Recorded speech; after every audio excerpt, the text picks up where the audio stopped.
तालियों के साथ उनका स्वागत करें। और आज अभी मैं देश के यशस्वी प्रधानमंत्री जी का स्वागत मुंगेर के लोकप्रिय प्रत्याशी माननीय सांसद ललन सिंह जी कर रहे हैं। जोरदार तालियों के साथ अंग वस्त्र और प्रतीक चिन्ह दे करके हमारे प्रधानमंत्री जी का स्वागत माननीय सांसद ललन सिंह जी कर रहे हैं। जोरदार तालियों के साथ अभिवादन करें साथियों, आप अपने जोरदार तालियों के साथ उनका अभिवादन करें। अब मैं स्वागत भाषण के लिए माननीय सांसद ललन सिंह को आमंत्रित करती हूँ।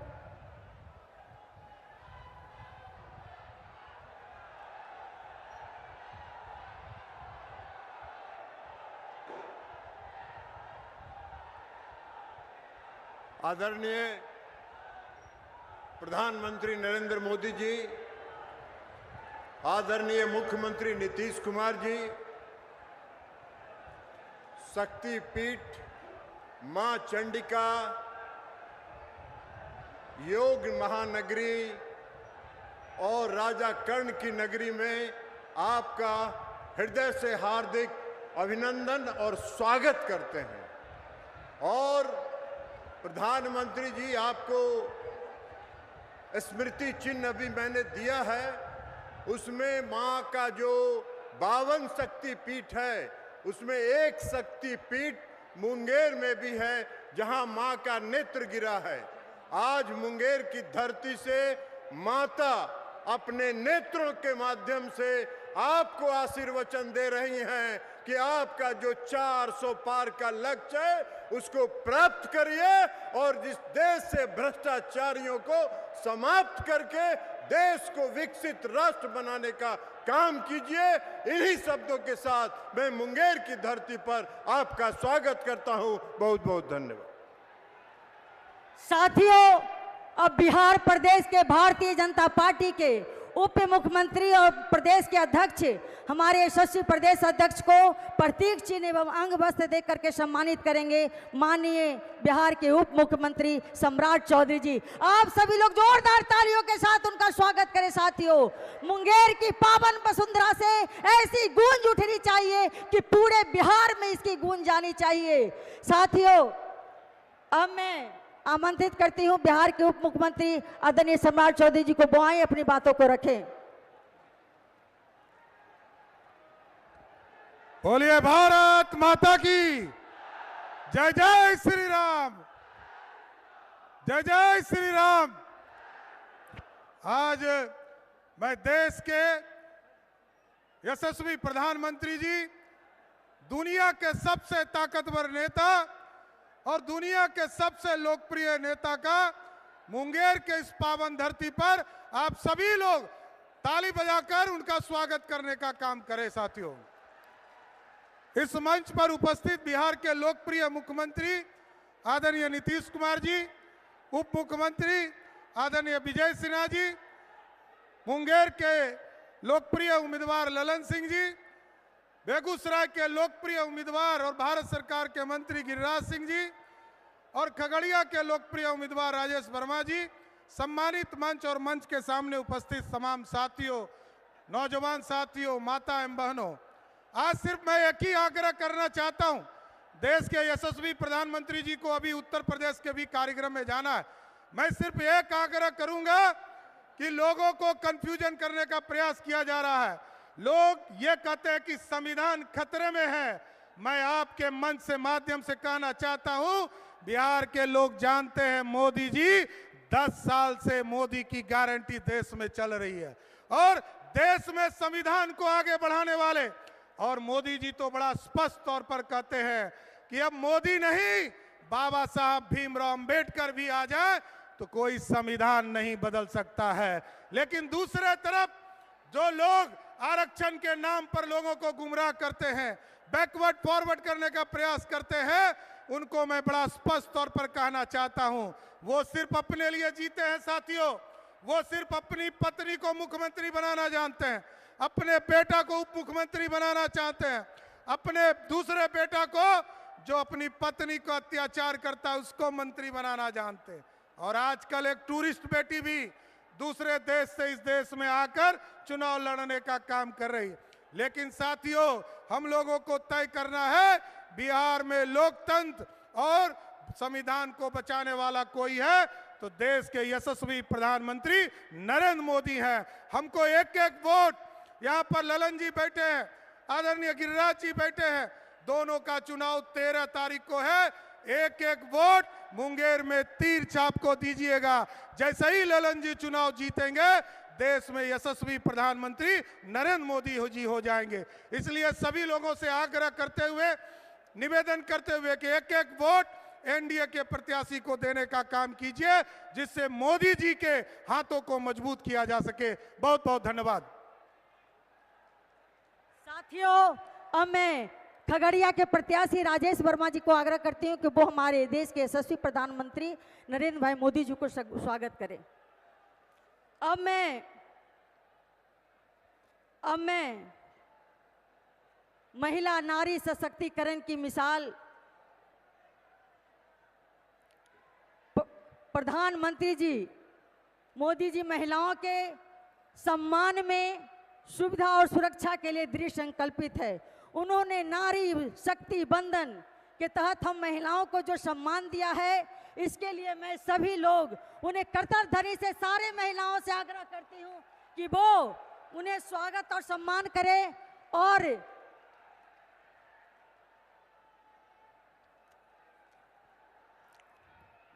अब मैं बिहार के मुख्यमंत्री माननीय नीतीश कुमार जी से आग्रह करती हूं कि वो आए और अपनी बातों को रखें। माननीय उप मुख्यमंत्री नीतीश कुमार जी।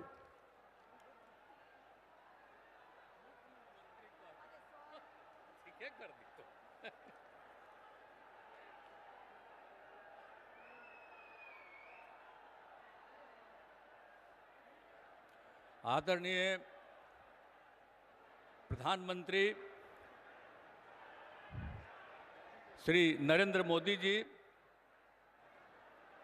और यहाँ इस कार्यक्रम में उपस्थित बिहार के उप मुख्यमंत्री श्री सम्राट चौधरी जी, श्री विजय कुमार सिन्हा जी,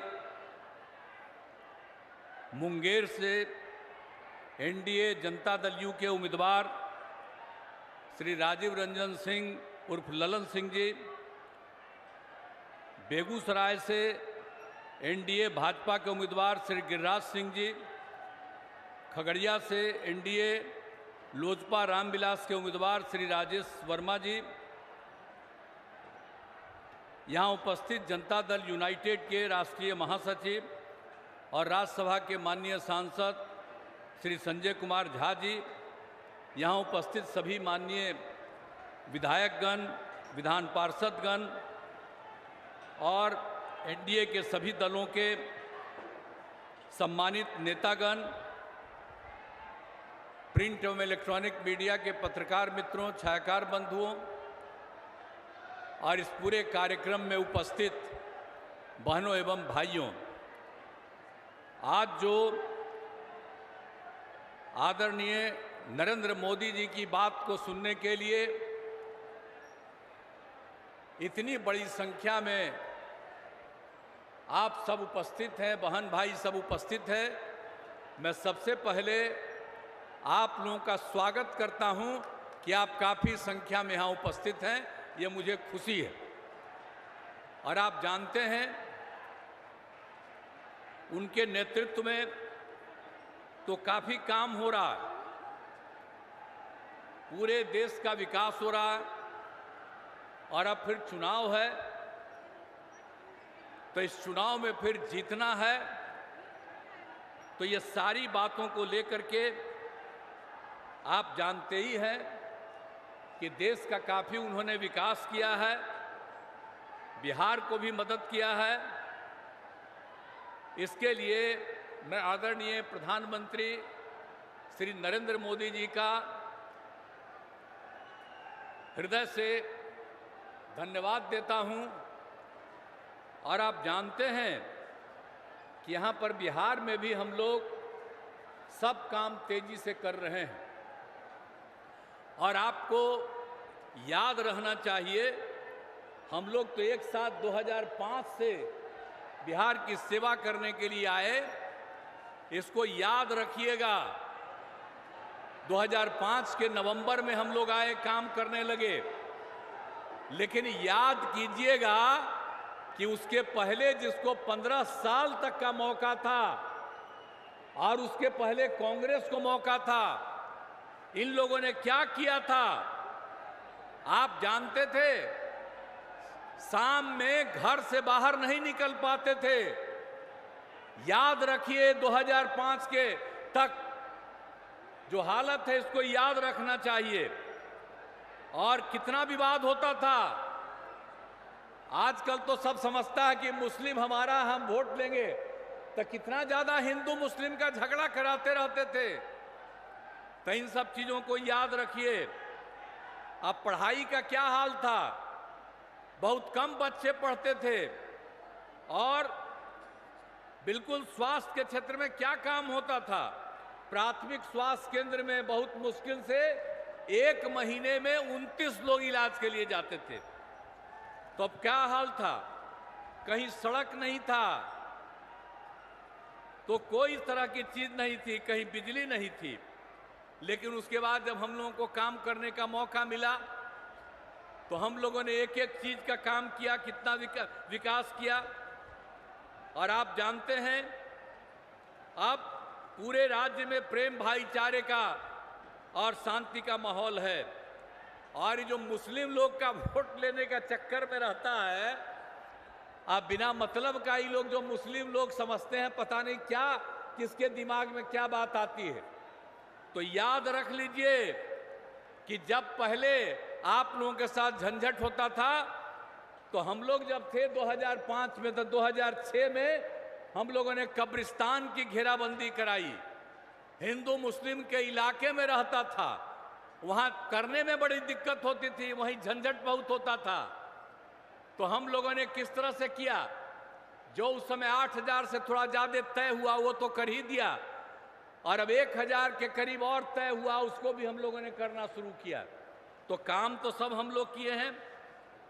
और सिर्फ हम लोग कब्रिस्तान की घेराबंदी नहीं, हिंदुओं के लिए भी 60 वर्ष से पुराने मंदिरों का घेराबंदी हम लोग कर रहे हैं। तो ये सब काम हम लोग कर रहे हैं। हर क्षेत्र में हम लोग काम किया है, शिक्षा हो, स्वास्थ्य हो, सड़क हो, पुल पुलियों का निर्माण हो। और आप जानते हैं, उसके बाद करते करते हम लोगों ने आगे कितना किया, हर घर बिजली पहुंचा दिया, हर घर नल का जल, हर घर शौचालय, ये सब काम करा दिए। पहले क्या हाल था, कुछ था? अब उसको वोट दीजिएगा, कमवा हम लोग किए हैं, अब वोट लेगा वो, कोई काम करता है? सब कमाई के चक्कर में है। और कितना ज्यादा काम हुआ, तो सब दिन हम लोग करते हैं। बीच में तो खैर 2 बार उसको थोड़ा मौका दिया, गड़बड़ किया, हम लोग हटा दिए। और हम लोग जो साथ रहे हैं, वो सब दिन के लिए हम लोग साथ रहेंगे, अब कहीं कुछ नहीं होगा। और आप जानते हैं कि हम लोगों ने कितना काम कर दिया। आप जान लीजिए 2005 से लेकर के 2020 तक में 8 लाख लोगों को हम लोगों ने सरकारी नौकरी दी, और बड़े पैमाने पर लोगों को रोजगार भी दिया गया। और हम लोगों ने 20 में तय कर दिया, क्या कहा कि 10 लाख लोगों को नौकरी देंगे और 10 लाख से ज्यादा रोजगार देंगे। और आपको मालूम है 4 लाख से ज्यादा नौकरी हो गया, 1 लाख के करीब काम पूरा होने जा रहा, हो रहा है, 3 लाख का काम शुरू हो रहा है, और हम लोगों का काम अगले साल के अंत में शुरू होगा। तब तक 10 लाख तो करेंगे ही, जरूरत पड़ेगा तो उससे ज्यादा करेंगे। और आप जान लीजिए रोजगार का काम भी 5 लाख लोगों को रोजगार हो गया। तो एक एक तरह से हम लोग न्याय के साथ विकास के सिद्धांत पर काम करते रहते हैं। तो इसीलिए याद करिए कि जो दूसरे लोग के चक्कर में, उन लोगों के चक्कर में मत रहिए, अनाप शनाप बोलता रहता है। तो इसीलिए अब मुंगेर जिला में कितना काम हुआ है, शिक्षा, स्वास्थ्य, सड़क, बिजली, पानी, कितना काम हुआ। मुंगेर जिले में इंजीनियरिंग कॉलेज, पॉलिटेक्निक संस्थान, महिला ITI और सभी अन्य मंडलों में ITI की स्थापना हुई। अब एक एक काम हम लोगों ने किया है। और मुंगेर के रेल सह सड़क पुल का जो निर्माण हुआ है, आपको हम याद कराना चाहते हैं। इसका शिलान्यास तत्कालीन माननीय प्रधानमंत्री श्रद्धेय अटल बिहारी वाजपेयी जी के द्वारा 26 दिसंबर 2002 को उसका शिलान्यास किया गया। अब वो काम पूरा हो गया तो कितना बड़ा काम हो गया। मुंगेर के लोगों ने रात में अपने घरों में सब कुछ दीप जलाकर अपनी खुशी जाहिर कर रहे हैं। तो एक एक तरह से सारा काम सब कुछ हो रहा है। तो इसीलिए पूरे तौर पर सब काम हम लोग कह रहे हैं। और मुंगेर में मिर्चा जोगी के पुराने पथ को ठीक किया जा रहा है और ये केंद्र सरकार के द्वारा किया गया है। ये नए 4 लेन ग्रीनफील्ड पथ का कार्य किया जा रहा है। तो अभी तो हमारे आदरणीय प्रधानमंत्री जी आपके सामने सब बात कहेंगे। हमने तो संक्षेप में कहा है कि हम लोग इतना काम किए हैं और केंद्र की तरफ से कितना कितना काम कर दिया। आज जो आज तक कभी कोई काम नहीं किए वही आकर के यहाँ कहते हैं। तो हम तो सब लोगों को कहेंगे कि जितना काम कर दिया है, कोई किसी के आधार पर बाएं दाएं इधर उधर कोई धंधा करने की बात करता है। अब यहाँ बताइए, यहाँ पर जो बेचारे हैं, आप यहाँ पर किसी को कैंडिडेट बना दिया। अब जो ललन बाबू जो यहाँ से है, अब किसको कैंडिडेट बना दिया? क्या मतलब है? सारा काम हम लोग किए हैं। आज जात के आधार पर कुछ वोट के चक्कर में है। आप जान लीजिए, जात के आधार पर एक वोट नहीं देना चाहिए, काम के आधार पर वोट देना चाहिए। और हम लोग बाकी सब लोग अपने परिवार को कराता है, बाल बच्चा को कराता है। यहां पर आदरणीय प्रधानमंत्री हैं, आप देखिए कोई बाल बच्चा को करते हैं। बिहार में भी हम लोगों को मौका मिला है, हम लोगों ने अपने परिवार को किसी को कुछ किया है, लेकिन कुछ लोग अपने परिवार को ही सब कुछ करते रहते हैं। तो याद रखिए, कभी ये सब नहीं होना चाहिए। और हम लोगों के लिए आप पूरा एक परिवार है और आप सब लोग को हम अपना परिवार मानते हैं, पूरे बिहार के लोगों को, और उनकी इज्जत करते हैं और उनकी सेवा करते हैं। तो जो कुछ भी काम होता है हम तो बराबर आते हैं, जो जरूरत पड़ता है और कराते हैं और कराते रहेंगे। और आप साथ जान लीजिए कि आदरणीय हमारे माननीय प्रधानमंत्री नरेंद्र मोदी जी का एकदम इच्छा है, पूरे बिहार को पूरे देश को आगे बढ़ाएंगे, पूरे बिहार की भी सेवा करेंगे। इसलिए हम तो यही चाहते हैं कि भाई मुंगेर लोकसभा से एनडीए जदयू के उम्मीदवार राजीव रंजन सिंह उर्फ ललन सिंह को जो चुनाव लड़े हैं उनको वोट देकर भारी मतों से जिताइए। और आप जान लीजिए, हम लोगों की इच्छा है कि बिहार के 40 सीट हम लोग जीतें और देश में 400 से ज़्यादा सीट जीतें, ताकि फिर से आदरणीय प्रधानमंत्री नरेंद्र मोदी जी फिर से देश को आगे बढ़ाएं। प्रधानमंत्री के रूप में हम लोग यही चाहते हैं। तो आप लोगों से हम यही कहने आए हैं कि भाई तब आप लोग जो आ गए हैं तो राजीव रंजन सिंह उर्फ ललन जी को वोट दे करके जिताइएगा ना। हाथ उठा के बताइए, वोट दीजिएगा ना, हाथ जिताइएगा ना। तो आप लोगों को बहुत बहुत धन्यवाद देते हुए मैं अपनी बात समाप्त करता हूं और मैं आदरणीय प्रधानमंत्री आदरणीय नरेंद्र मोदी जी का अभिनंदन करता हूं, उनका स्वागत करता हूं। और वो यहाँ पर आए हुए हैं, वो आपके सामने सारी बात कहेंगे और पूरा देश बहुत आगे बढ़ेगा, यही हमको पूरी की पूरी उम्मीद है। इन्हीं शब्दों के साथ आप सबको बहुत धन्यवाद। और वो यहाँ पधारे हैं, इसके लिए मैं उनका नमन करता हूँ कि वे यहाँ आ गए हैं और अभी लगातार पूरे देश में भी जा रहे हैं, अब बिहार में भी कई जगह आ गए। बड़ी खुशी की बात है, आगे भी आते रहेंगे आप लोगों के बीच में। तो सब लोग एकदम बुलंद रहिए और खूब आगे बढ़िएगा। आप पहले कभी कोई पहन करके कपड़ा भी पहन करके चलते थे दीदी, आजकल कितना बढ़िया लग रहा है। तो आप समझ लीजिए और आगे बढ़िएगा। लेकिन गलती से उन लोगों को वोट दे करके अगर दे दीजिएगा तो निश्चित रूप से फिर बर्बाद हो जाइएगा, कुछ नहीं रहेगा। उस सब लोगों का पैसा अपने लेकर के अपने तरफ अपना काम करता रहेगा। इसलिए आपसे आग्रह है कि पूरे तौर पर एकजुट होकर के आप काम कीजिए। मैं इन्हीं शब्दों के साथ आप सबको धन्यवाद देते हुए मैं अपनी बात समाप्त करता हूं। जय हिंद। बहुत बहुत धन्यवाद, आभार उप मुख्यमंत्री नीतीश कुमार जी। अब मैं आप लोगों के बीच जिनको सुनने के लिए आप सभी लोग इस तपती दोपहरी में यहाँ पर उपस्थित हैं, मुंगेर की पावन वसुंधरा माननीय मोदी जी को जय श्री राम।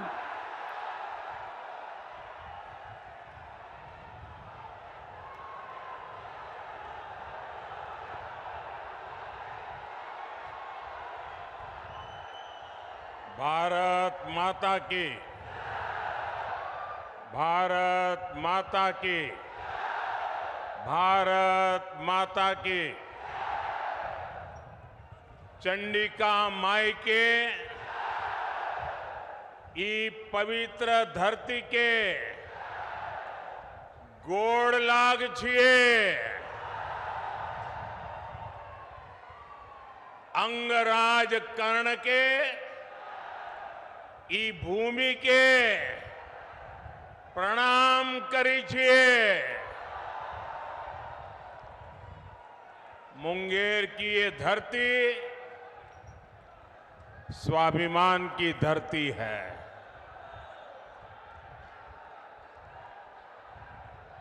विरासत की धरती है। इस क्षेत्र ने भारत की समृद्धि का वो दौर देखा है जिसकी कई बार कल्पना तक मुश्किल हो जाती है। आज एनडीए सरकार भारत की वही समृद्धि लौटाने का प्रयास कर रही है और इस प्रयास समय दुनिया भी जानती है कि ये समय भारत का समय है। दुनिया को भी लगता है कि जितनी मजबूत सरकार भारत के लोग बनाएंगे, दुनिया को भी उतनी ही मजबूती मिलेगी। 10 साल में भारत की ये जो साख बढ़ी है, आज दुनिया में भारत का डंका बज रहा है कि नहीं बज रहा है? आज दुनिया के हर देश में हर भारतीय का गौरव हो रहा है कि नहीं हो रहा है? आज भारत का सम्मान बढ़ रहा है कि नहीं बढ़ रहा है? ये किसके कारण हुआ है? किसके कारण हुआ है? किसके कारण हुआ है? किसके कारण हुआ है? ये आपका जवाब गलत है। ये मोदी के कारण नहीं हुआ है। ये सब तो आपके एक वोट के कारण हुआ है। ये आपके वोट की ताकत है जिसने दुनिया में हिंदुस्तान का डंका बजा दिया है। आपने अपने वोट से पहली बार एनडीए की मजबूत सरकार बनाई, मोदी को आशीर्वाद दिया। आज जो दिख रहा है ना, वो आपके उस वोट का परिणाम है। आज भी इतनी विशाल संख्या में आप यहां आए हैं। मैं देख रहा हूं जितने लोग यहां हैं उससे ज्यादा बाहर धूप में दिख रहे हैं मुझे। ये इस बात का प्रमाण है कि मुंगेर, बेगूसराय और खगड़िया भी एक स्वर से कह रहा है, फिर एक बार, फिर एक बार, फिर एक बार। भाइयों और बहनों, लालटेन वाले उस अंधकार युग में जो जंगल राज चलता था, उसको मुंगेर ने सबसे अधिक सहा है। पहले हर कोई यहां से पलायन के बारे में ही सोचता था, लेकिन नीतीश जी, जेडीयू, बीजेपी, इनके नेतृत्व में एनडीए सरकार ने लालटेन के उस अंधेरे से बिहार को बाहर निकाला है। बड़ी मेहनत करके बिहार को बाहर निकाला है। अब जब भारत तेजी से विकसित हो रहा है, तो बिहार के तेज विकास का भी यही समय है। साथियों, आज हम देश में वंदे भारत, अमृत भारत और बुलेट ट्रेन जैसी नई ट्रेनें चला रहे हैं। ये सिर्फ आधुनिक सुविधाएं भर नहीं है।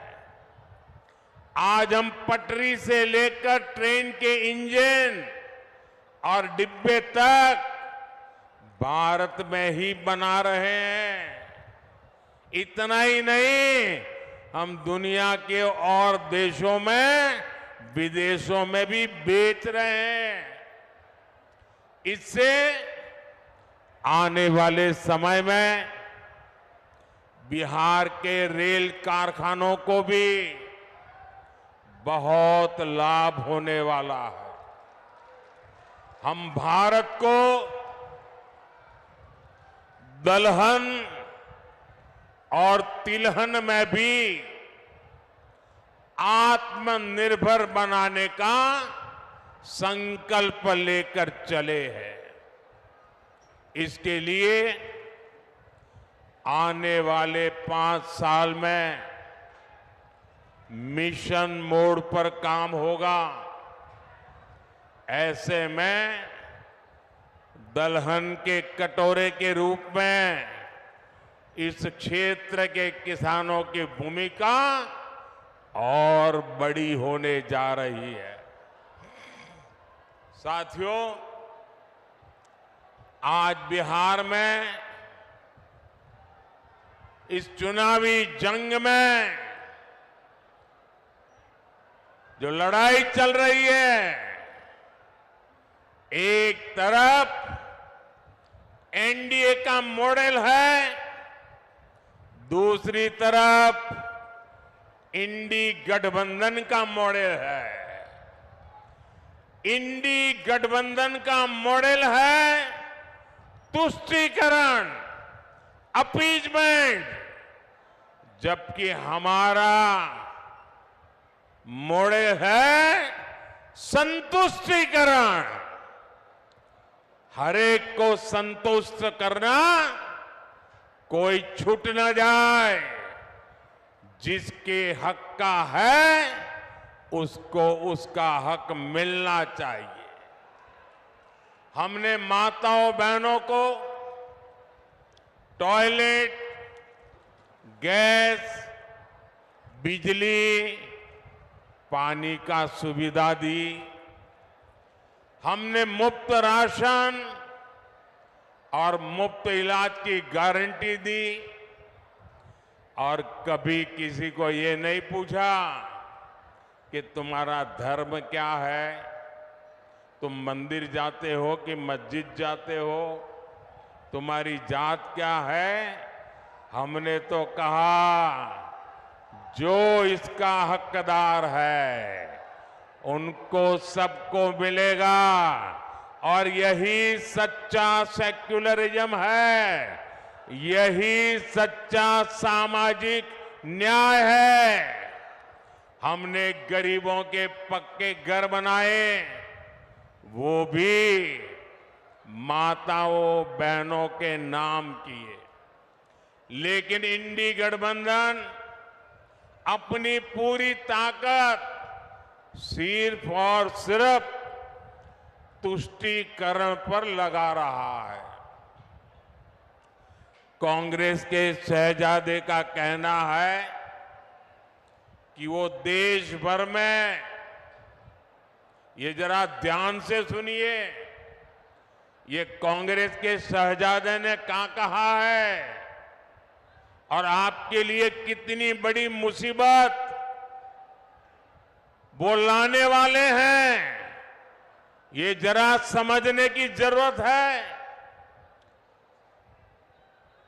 कांग्रेस के शहजादे ने कहा है कि देश भर में हर परिवार की उसकी कमाई का, उसकी मिल्कत का, उसकी प्रॉपर्टी का सर्वे करेंगे।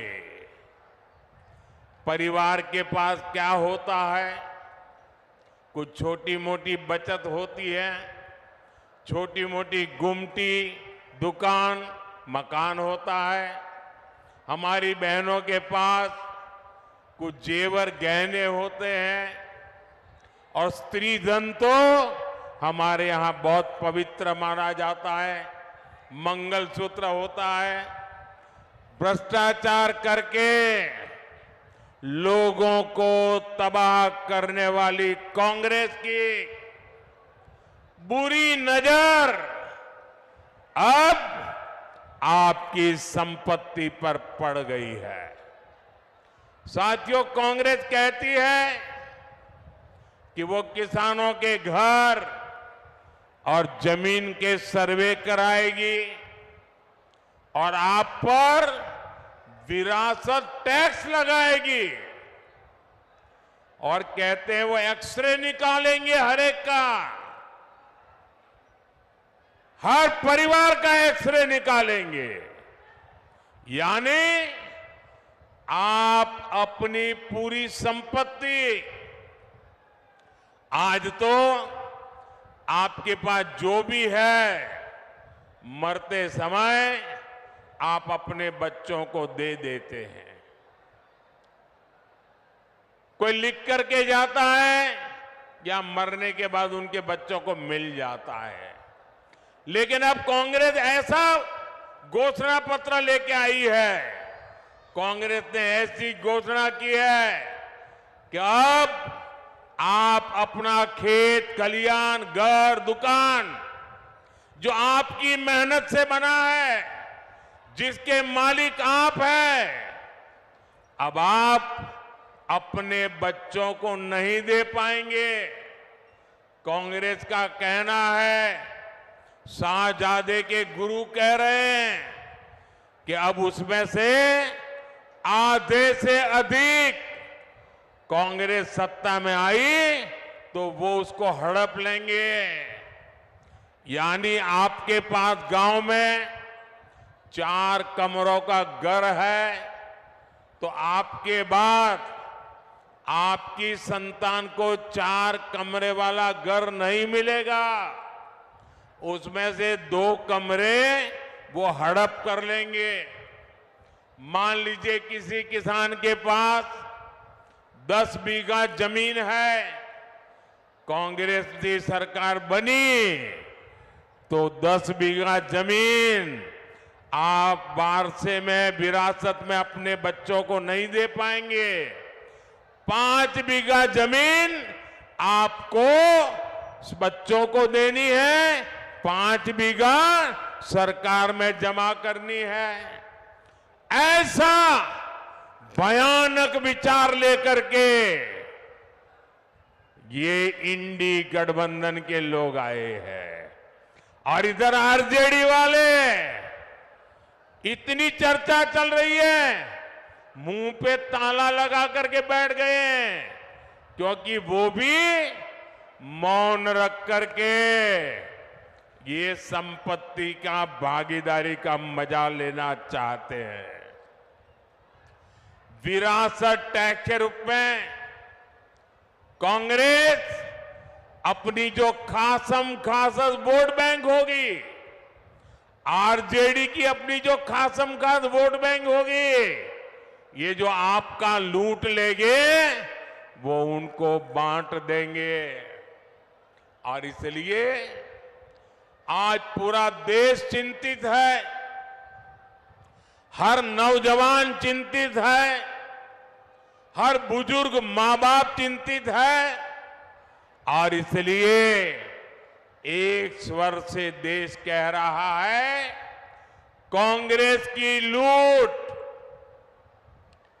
कांग्रेस की लूट जिंदगी के साथ भी, जिंदगी के बाद भी, मरने के बाद भी लूटेंगे। कांग्रेस की इस योजना में आरजेडी उसके साथ कंधे से कंधा मिलाकर चल रही है। साथियों, युवाओं को ज्यादा से ज्यादा नए अवसर देना, रोजगार के मौके देना, ये एनडीए की प्राथमिकता है। एनडीए सरकार मुद्रा योजना, स्टार्टअप योजना से नौजवानों को लाखों रुपए की मदद दे रही है। मकसद यही है कि देश के युवा अपने स्टार्टअप शुरू करें, अपनी कंपनियां खोलें, अपने इच्छा अनुसार काम शुरू करें। लेकिन कांग्रेस नौजवानों की सैलरी, उनकी कमाई पर, छोटे उद्योगों पर की कमाई पर भी भारी टैक्स लगाना चाहती है। भाइयों और बहनों, इंडी गठबंधन की दूसरी योजना तो और भी खतरनाक है, और ये भारत के संविधान की भावना के विरुद्ध हमारे पूर्वजों ने महीनों तक चर्चा करके जो हमारा देश का संविधान बनाया, जिस संविधान को बाबा साहब आंबेडकर ने लिखा, उस संविधान की भावना के खिलाफ, बाबा साहब आंबेडकर की योजना और विचार के खिलाफ अब वो धर्म के आधार पर आरक्षण लाना चाहते हैं। कांग्रेस कर्नाटका में उन्होंने एक मॉडल खड़ा किया है। मेरे ओबीसी समाज के जो भाई यहां है, ये जरा समझ लें कितना बड़ा भयंकर संकट इनका खेल है। कर्नाटका में उन्होंने एक मॉडल बनाया है। जो अब संविधान का उनका बेईमानी के साथ धर्म के आधार पर आरक्षण लाने की कोशिश की, सुप्रीम कोर्ट ने मना कर दिया, तो अब वो पिछले दरवाजे से खेल खेल रहे। और इसलिए उन्होंने क्या किया, कर्नाटका में ओबीसी को जो 27% आरक्षण संविधान ने दिया है, बाबा साहब आंबेडकर ने दिया है, भारत की संसद ने दिया है, उन्होंने क्या किया, रातों रात कर्नाटका में जितने भी मुसलमान समाज के लोग हैं, जरूरी नहीं है वो अगड़ा हो पिछड़ा हो, कुछ भी नहीं, सबके सब रातों रात एक कागज निकाला, ठप्पा मार दिया और कह दिया कि सारे के सारे मुसलमान ओबीसी है।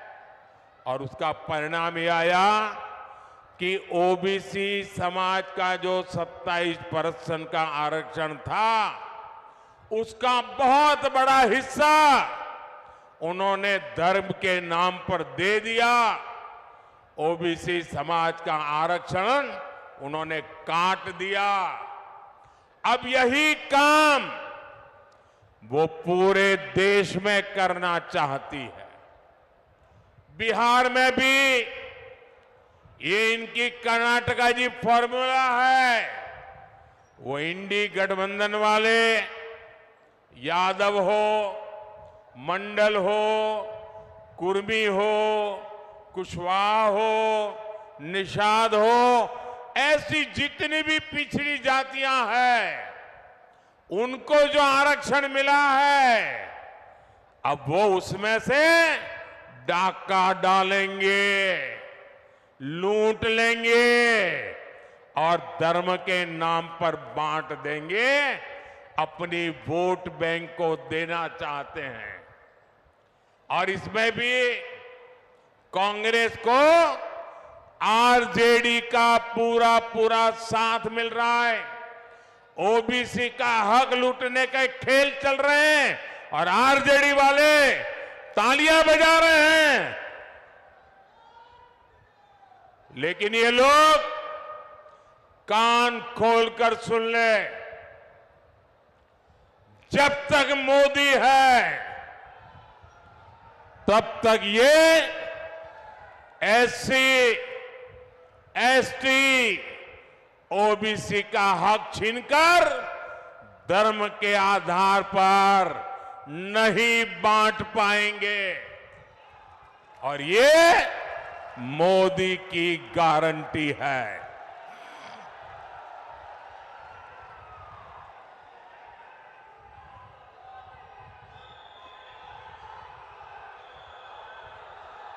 साथियों, वोट बैंक की राजनीति के कारण ही कांग्रेस की सरकारों ने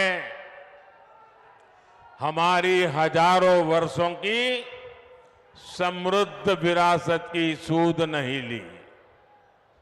आज जब मैं गर्व के साथ पूरी दुनिया में जाकर कहता हूं कि भारत लोकतंत्र की जननी है, तो ये आरजेडी, कांग्रेस, लेप वाले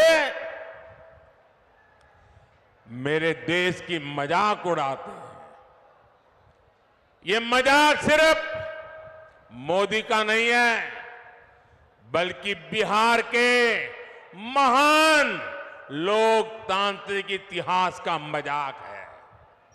बीते 10 वर्षों में हमने अपनी विरासत, अपनी धरोहर को फिर विश्व पटल पर स्थापित किया है।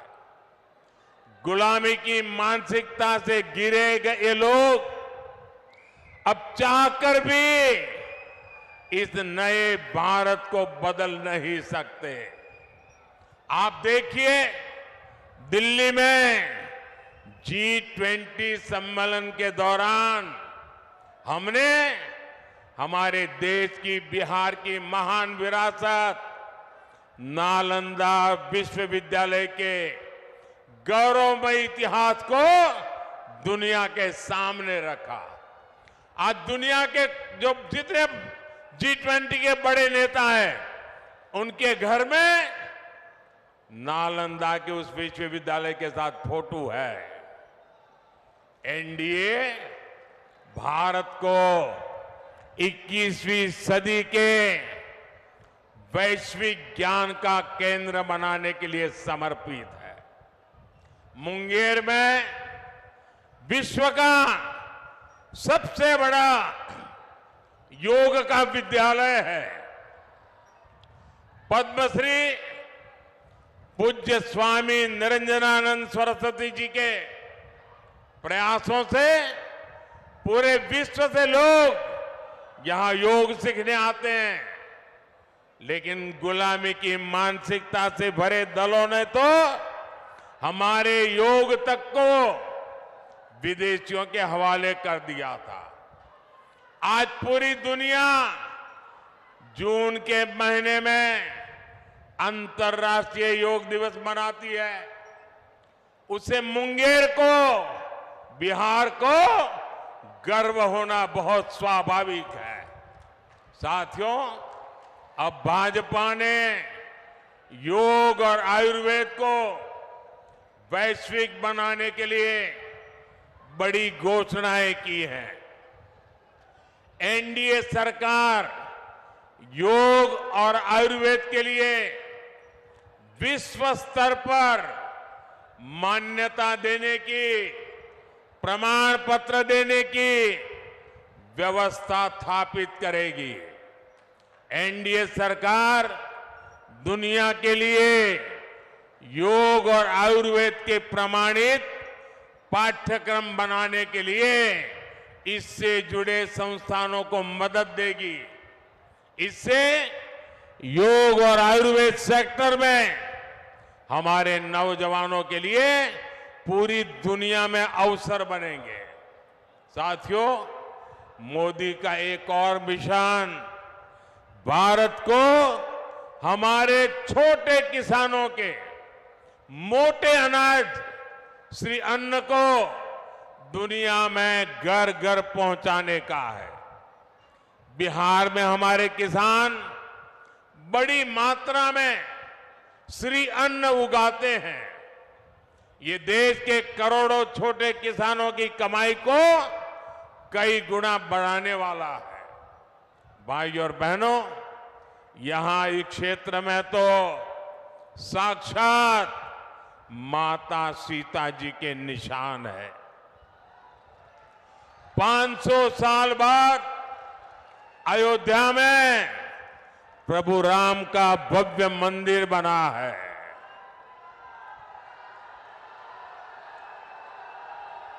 पूरे देश को गर्व हो रहा है, सबको गर्व हुआ। और प्राण प्रतिष्ठा के कार्यक्रम में ये इंडी गठबंधन वालों को निमंत्रण दिया, उन्होंने उसे ठुकरा दिया। और दूसरी तरफ वो अंसारी परिवार को देखिए, जो दो पीढ़ी से राम मंदिर के खिलाफ अदालत में मुकदमा लड़ते थे, मुसलमानों के लिए मुकदमा लड़ते थे। लेकिन जब सुप्रीम कोर्ट का निर्णय आ गया तो उन्होंने गर्व के साथ उस निर्णय को माथे पर चढ़ाया। इतना ही नहीं, श्रीमान अंसारी खुद राम मंदिर प्रभु रामलला के प्राण प्रतिष्ठा के कार्यक्रम में खुद आए, लेकिन कांग्रेस आरजेडी के लोगों ने निमंत्रण ठुकरा दिया। ऐसे अहंकारी लोग जो अपने आप को भगवान राम से भी बड़ा मानते हैं, ऐसे लोगों को सबक सिखाने का यह मौका है। भाई और बहनों, आप सबको ये ध्यान रखना है कि इस बार आपका एक एक वोट भारत के विकास और भारत की विरासत को नई ऊंचाई देने के लिए पड़ने वाला है। और इसलिए मुंगेर से हमारे मित्र श्रीमान राजीव रंजन जी, बेगूसराय से गिरिराज सिंह जी और खगड़िया से राजेश वर्मा जी को हर बूथ पर विजयी बनाना है। कहीं पर 7 मई को मतदान है तो कहीं पर 13 मई को मतदान है, लेकिन हर बूथ पर मतदान के रिकॉर्ड जरूर टूटने चाहिए। टूटेंगे घर घर जाएंगे, ज्यादा से ज्यादा मतदान कराएंगे, सुबह 10 बजे के पहले मतदान कराएंगे, पूरा कराएंगे। अच्छा, मेरा एक काम करेंगे, ये मेरा काम है, ललन सिंह का नहीं है, गिरिराज का नहीं है, मेरा काम है, करेंगे, पक्का करेंगे। देखिए, घर घर जाइएगा और कहिएगा कि मोदी जी मुंगेर आए थे और मोदी जी ने आपको प्रणाम कहा है। मेरा प्रणाम पहुंचा देंगे, हर परिवार में मेरा प्रणाम पहुंचा देंगे। जब हर परिवार में आप मेरा प्रणाम पहुंचाएंगे ना, तो हर परिवार मुझे आशीर्वाद देगा। वो आशीर्वाद मेरी ऊर्जा है, वो आशीर्वाद मेरी शक्ति है, वो आशीर्वाद मेरी प्रेरणा है। और उस आशीर्वाद को लेकर के मैं पूरी ताकत से फिर से एक बार आपकी सेवा में जुड़ जाऊंगा।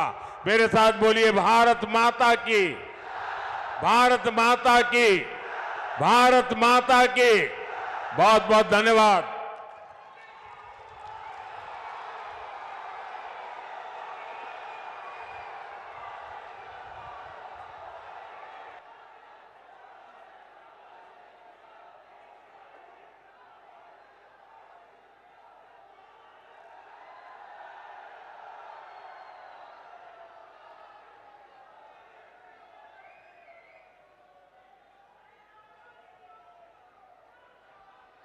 मोदी जी को जय श्री राम, मोदी जी को जय श्री राम, मोदी जी को जय श्री राम, जय श्री राम, जय श्री राम, मोदी जी को जय श्री राम, जय श्री राम, जय श्री राम, मोदी जी को जय श्री राम, जय श्री राम, जय श्री राम, मोदी जी को जय श्री राम। जय श्री राम, जय श्री राम। आप बोलिए।